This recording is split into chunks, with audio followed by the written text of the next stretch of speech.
অনেক তো আমি এত অল্প বিভিন্ন জায়গা থেকে মেরে সন্ধ্যাবেলায় তারা এই যে ঘাটে আসছে। প্রতিনিয়তই তাদের এই সংগ্রাম যুদ্ধ চলে। এই পদ্মাকে কেন্দ্র করেই পদ্মাটাকে কেন্দ্র করে তাদের জীবন জীবিকা নির্বাহ উৎস, আয়ের মেন উৎস হল এটাই। এভাবে তারা তাদের সন্ধ্যার পরে এসে মাছ নিয়ে তারা ব্যস্ত থাকে। প্রত্যেকটা নৌকায় তারা বেলে মাছ সংগ্রহ করেছে। এদের জীবন জীবিকা নির্বাহ এরা এভাবেই করে। এটাই তাদের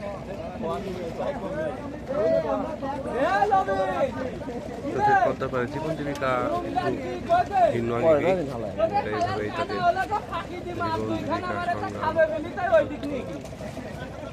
এভাবেই তাদের মানুষ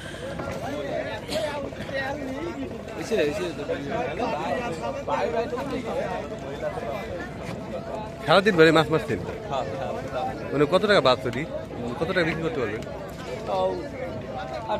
8-10। কয়জনে মারছেন সবাই মিলে? মানে সব নৌকাগুলো মিলেই প্রত্যেকটা নৌকা মিলেই আছে সুন্দর সুন্দর বাইলা মাছ আছে, খুব সুন্দর সেই সুন্দর নামাজ টামাজ পরে তো